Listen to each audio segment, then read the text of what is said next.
오늘도 우리 주님을 찬양합니다. 할렐루야. 날씨가 푸근해졌습니다. 얼음이 막 녹기 시작하네요. 또 추울 날이 올지도 또 모르겠지만 어쨌든 따뜻해져서 좋습니다. 건강하게 평강하시기를 다시 한번 주의 이름으로 축원합니다. 오늘 읽은 말씀, 여러분 성경 소제목은 도피성이라 이렇게 제목되어 있죠.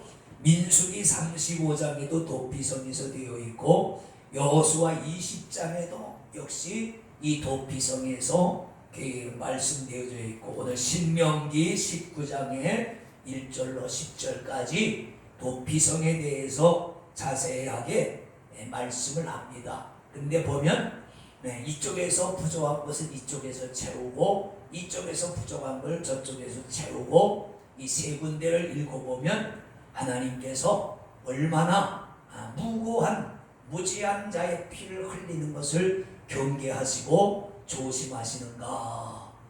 물론 흉악한 죄를 짓고 죽어야 될 사람은 죽어야 되겠지만, 근데 여기서 부지중해라는 말은 요즘으로 말하면, 요즘 법률 용어로는 과실치사입니다. 과실치사.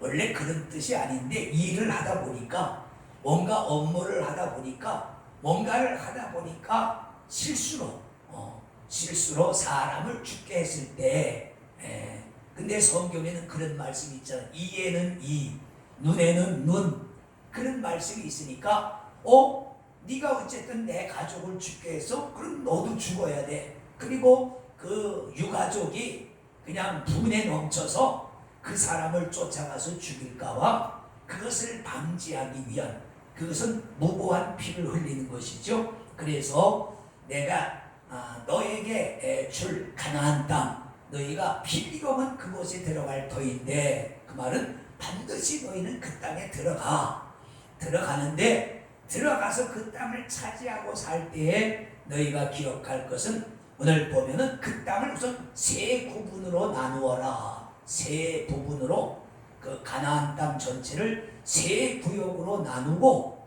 그 다음에 한 구역에 하나씩 세 성읍을 구별을 해라. 그 땅을 세 구역으로 나누고, 그 나눈 구역에 하나씩 세 개의 성읍을 선택을 해서 그 성을 도피성으로 삼아라. 이 도피성이라는 건 말 그대로 어떤 사람이 과실치사로 살인한 사람이 도망가서 그 성 안으로 들어가면 아무도 그 사람을 처벌하지 못하는 그런 그 하나님의 법이에요. 말 그대로 도피해서 살 수 있는 성읍이다. 그래서 도피성이라 그렇게 말씀하시는 것입니다. 이 목적은 여기 성경에 잘 나와 있죠. 4절로 5절. 부지중해, 제 성경에는 부지중해, 또 현대적인 용어로는 과실치사.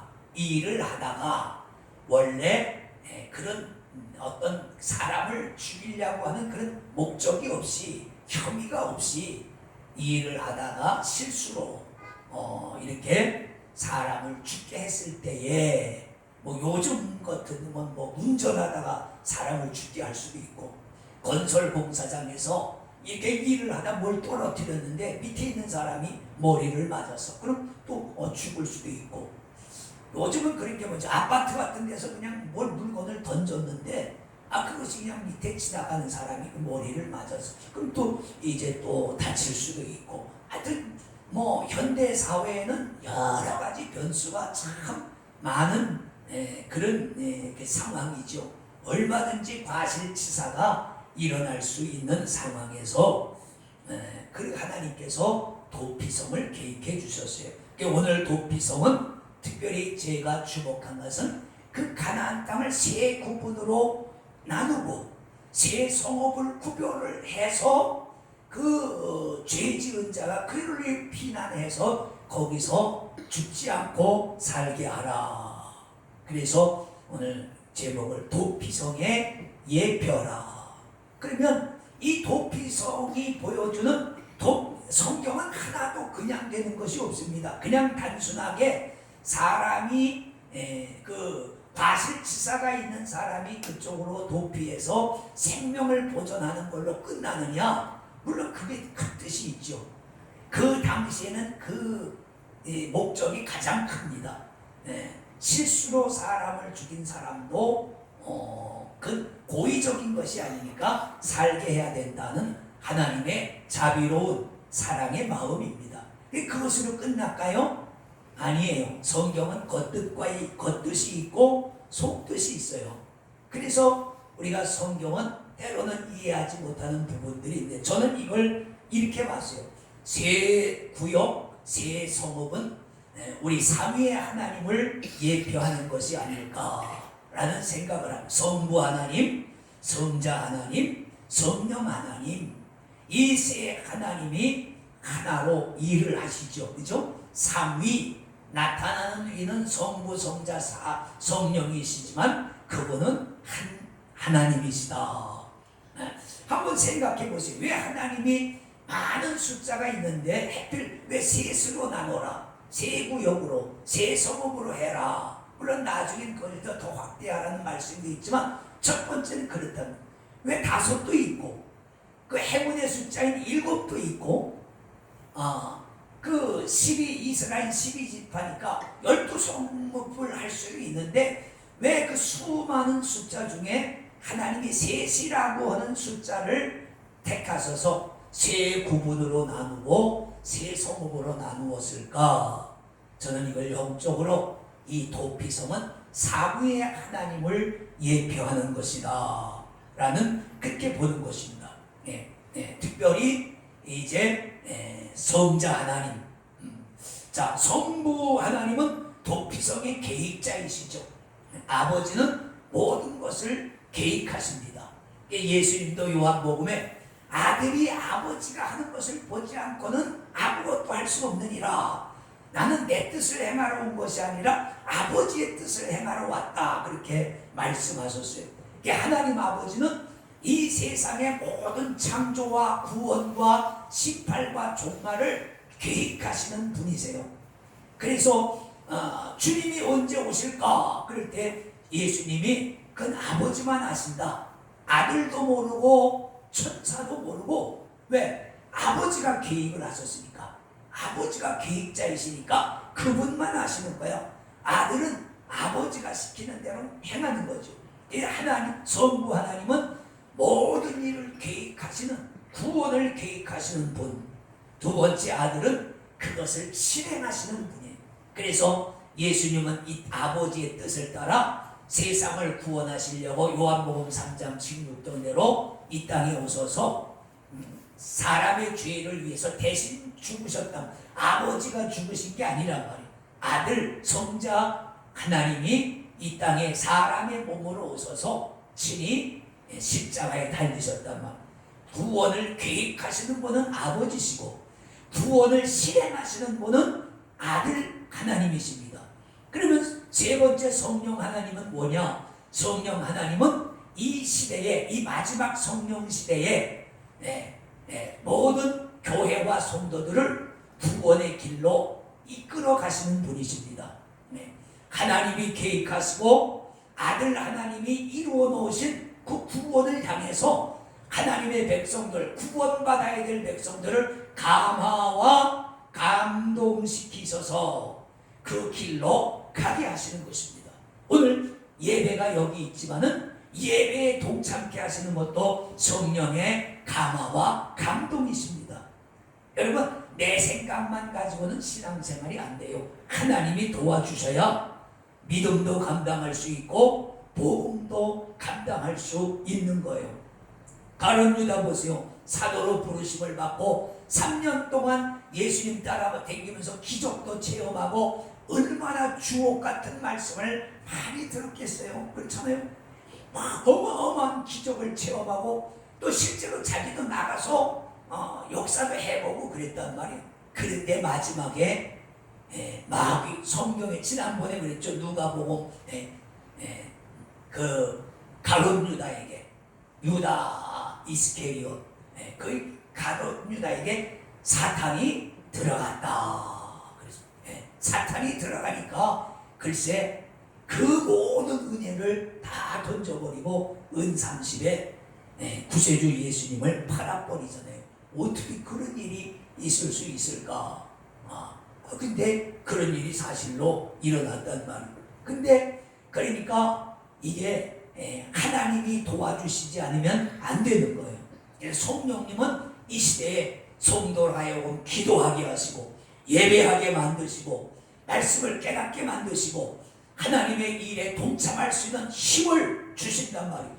감화, 마음을 감화시켜 내가 그렇게 해야겠구나. 감동, 그래서 그 마음 먹은 대로 움직일 수 있는 여러분들이 오늘 마음 예배 드려야지 근데 피곤해 그냥 자야 되겠어. 그러면 감화는 됐는데 감동은 안 된 거야. 움직이질 않고 예배를 안 드리니까. 근데 감화와 감동을 주셔서 여러분 예배에 동참하시는 것이란 말이죠. 그렇습니다. 이렇게 하나님께서 도피성을 세 구역으로 나누고 세 성읍을 구별을 해서 그 죽어야 될 사람을 살리게 하시는 것은 이 셋이라고 하는 숫자는 삼위 하나님에 대한 예표다. 그런 쉽게 말하면 하나님 구약 시대에는 여호와 하나님의 예표, 신약 시대에는 예수 그리스도의 예표예요. 여러분 그 다윗이 고백한 것을 한번 보겠습니까? 시편 18장, 그 한번 시편 18장을 가보세요.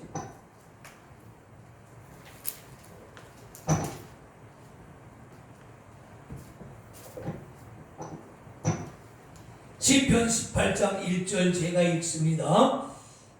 나의 힘이 되신 여호와여, 내가 주를 사랑하나이다. 여호와는 나의 반석이시요 나의 요새시요 나를 건지시는 자시요 나의 하나님이시요 나의 피할 바위시요 나의 방패시요 나의 구원의 뿌리시요 나의 산성이시로다.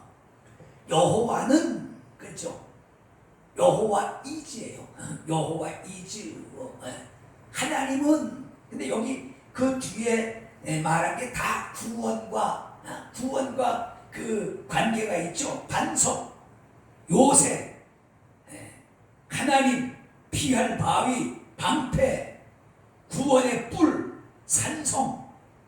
전쟁 나면 산성으로 피하죠. 우리나라에 특별히 산성이 많은데 남한 산성, 행주 산성 많잖아요.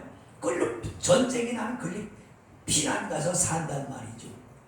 다윗이 고백하면 하나님이 나의 피할 요새시고 산성이시고 내가 피해야 될 바위시다. 이 다윗의 고백이고 노래입니다. 다윗뿐만 아니죠. 구약시대에는 여호와 하나님이 하나님의 백성들의 반석이 되시고 하나님의 백성들의 요새가 되신 줄로 믿습니다. 그러면 이제 지금은 구약시대가 아니에요. 지금은 신약시대 이후니까 그럼 이 신약시대에는 누가 이 피난처가 되느냐? 예수님이시죠. 예수님이 우리의 피난처시란 말이에요. 여러분 마태복음 11장 28절 유명한 말씀 있잖아요. 수고하고 무거운 짐진 자들아 내게로 오라. 다 내게로 오라. 그래서 다 내게로 내가 너희를 쉬게 하리라.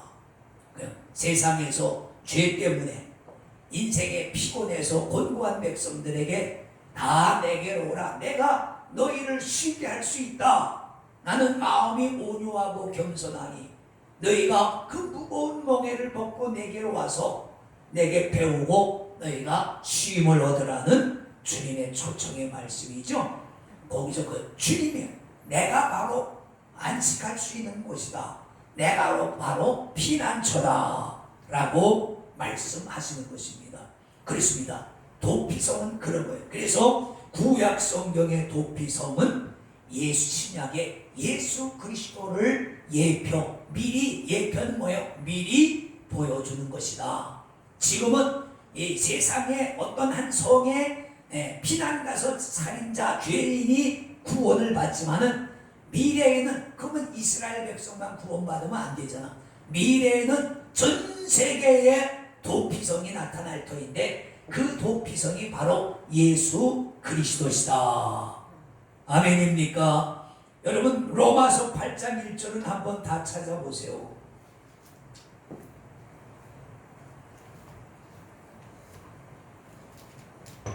로마서 8장 1절 제가 한번 읽어드립니다. 여러분 꼭 기억해야 될 말씀입니다. 그러므로 이제 그리스도 예수 안에 있는 자에게는 그랬잖아요. 누구 안에 있는 자? 예수 그리스도 안에 있는 자 그렇습니다. 예수 안에 있다는 말은 예수 안으로 도피했다 그 말이에요. 예수 안으로 도피한 사람은 결코 정죄함이 없나니 이는 그리스도 예수 안에 있는 생명의 성령의 법이 죄와 사망의 법에서 너를 해방하였음이라. 그렇게 말씀한다. 죄와 사망의 법은 뭐예요? 너는 죄를 지었으니 너는 죄인이고 죄인이니까 너는 죽어야 돼. 이게 죄와 사망의 법입니다. 율법의 법은 그래요. 율법은 자비가 없습니다. 죄에 저촉된 사람은 반드시 벌을 받아야 되는 것이 율법입니다. 죄와 사망의 법은 너는 죄를 지었어. 그러니까 너는 죄인이고 죄인은 구원받을 수 없어. 그런데 또 한 법이 있어요. 생명의 성령의 법이에요. 예수 그리스도를 통해서 하나님이 우리에게 주신 이 생명의 성령의 법은 그러나 예수 안에 오면 살 수 있어. 너는 죄인이니까 죽어야 돼 그랬는데 또 한 법이 아니야. 그런데 그 말은 맞지만 그러나 예수 안으로 도피하면 예수라고는 도피성으로 도피하면 그러나 너는 살 수가 있어 라는 말입니다. 그래서 예수님은 이 신명기 오늘 이 19장에서 말하는 도피성에 대한 예표다. 그래서 구약 성경은 그림자고 신약 성경은 실체죠. 여러분 대낮에 햇빛에 나가면 내 실체가 있고 저 땅에 또 하나의 그림자, 희미한 그림자가 있잖아요. 분명히 나는 여기 있는데 그림자가 또 있어. 근데 그림자를 보면은 대충은 짐작이 가는데 확실히는 몰라. 그림자는 흑백이잖아요. 대충만 보여줘. 디테일하진 않단 말이야. 근데 실체를 보면 디테일하죠. 칼라로 보이고 정확하게 보이고 어떻게 생겼는지 모습까지 다 보이는 거예요. 신약 성경이 그런 거예요. 구약 성경만 보면 하나님 나라가 희미해. 보이긴 보이는데 희미해. 근데 신약 성경을 보면 하나님 나라가 확실히 보입니다. 구원이 확실히 보입니다. 영생이 확실히 보입니다. 구원의 길이 확실히 보입니다. 주님이 그랬잖아요. 내가 곧 길이요 진리요 생명이다. 그 말이 맞아요. 예수님이 도피성으로 가는 그 길 자체야. 영생으로 생명으로 가는 그 길 자체란 말이에요. 예수 안에 있을 때 사는 길이 열리고 예수 안에 있을 때 우리가 영생의 길이 열리는 것입니다. 그래서 예수는 도피성의 예표다. 물론 아까 그대도 말했죠. 새 구역, 새 성읍은 성부 하나님, 성자 하나님, 성령 하나님을 예표하는 것이지만 그 중에 가장 우리가 주목해야 될 것은 성자 하나님, 예수 그리스도의 예표다. 왜? 말씀하신 대로 주님이 수고하고 무거운 짐진 자들아 다 내게로 오라. 내가 너희를 쉬게 할 수 있어. 내가 너희를 구원할 수 있어. 이렇게 말씀하셨기 때문에. 그리고 로마서에 말했잖아. 이제부터 예수 그리스도 안에 있는 자에게는 결코 정죄함이 없다. 그냥 없을 것이다가 아니에요. 네모를 써서 강력하게 부정하는 거예요. 결코 정죄함이, 이 말은 반드시 없다. 요만한 가능성도 없다고. 반드시 없어.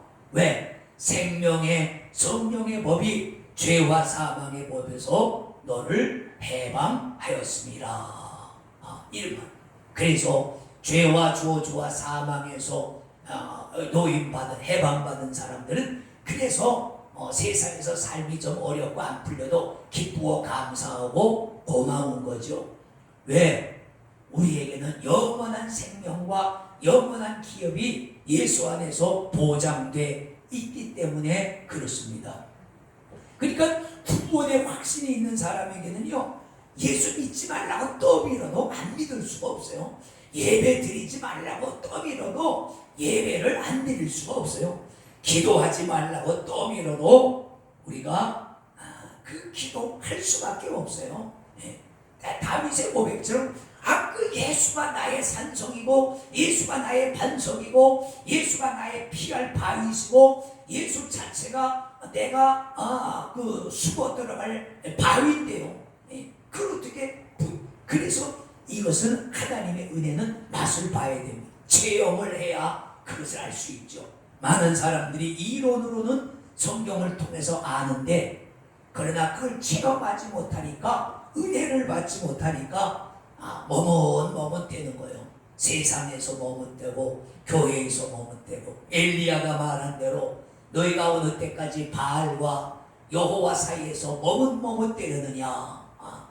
바알이 하나님이면 바알을 따라가고 여호와가 하나님이면 여호와를 따라가라. 내가 오늘 여호와가 참 하나님이심을 너희에게 보여주겠다. 그리고선 제물을 차려놓고 그 산에 올라가서 엎드려 기도하잖아요.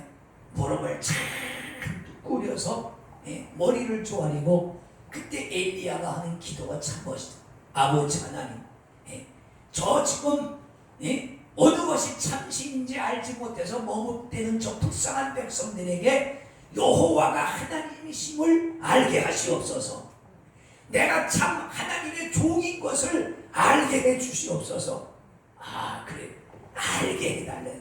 저 몰라서 머뭇머뭇대는 저 백성들에게 여호와 하나님이 참신이신 것을 저들로 좀 알게 해 주시옵소서. 깨닫게 해 주시옵소서. 멋있는 기도예요. 오늘날 여러분, 우리 그렇게 기도해야 됩니다. 그랬더니 정말로 하늘에서 불이 떨어져서 그 제물을 다 피우고 나니까 그 바알과 여호와 사이에서 머뭇머뭇대던 사람들이 뭐라고 고백했느냐. 여호와 그가 참 하나님이시로다. 여호와 그가 참 하나님이시로다.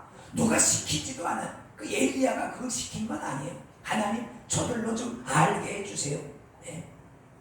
여러분 좀 아실 수 있기를 축원합니다. 믿으실 수 있기를 축원해요. 그러니까 그들 스스로 고백을 했다. 뭘? 하늘에서 불이 떨어지는 것을 볼 때에 그들이 스스로 하나님 앞에 고백했다. 신앙 고백은 그런 거예요. 누가 시켜서 하는 것은 참 신앙 고백이 아니에요. 내 스스로 어느 날 눈물이 쏟아지면서 주님만이 나의 데스티니, 운명입니다. 주님만이 나의 전부입니다. 라고 고백하고 힘을 걸 때 그것이 참 고백이고 그것이 참 사도신경인 줄로 믿습니다. 말씀 요약합니다. 도피성의 예표는 성부 하나님, 성자 하나님, 성령 삼위의 하나님을 예표하는데 그 중에 특히 성자 예수 그리스도를 예표하는 것이다. 그 당시 도피성에 피난하면 살인자도 구원을 받는 것처럼 오늘 이 시대에 마찬가지입니다. 십자가 옆에 살인감도도 구원받았잖아요. 살인감도라 할지라도 예수 안에 피난하면 사는 길이 열릴 줄로 믿습니다. 기도합니다. 아버지 감사합니다. 우리에게 사는 길을 열어주신 아버지를 찬송합니다. 예수님 이름으로 축복하고 기도를 드리옵나이다. 아멘.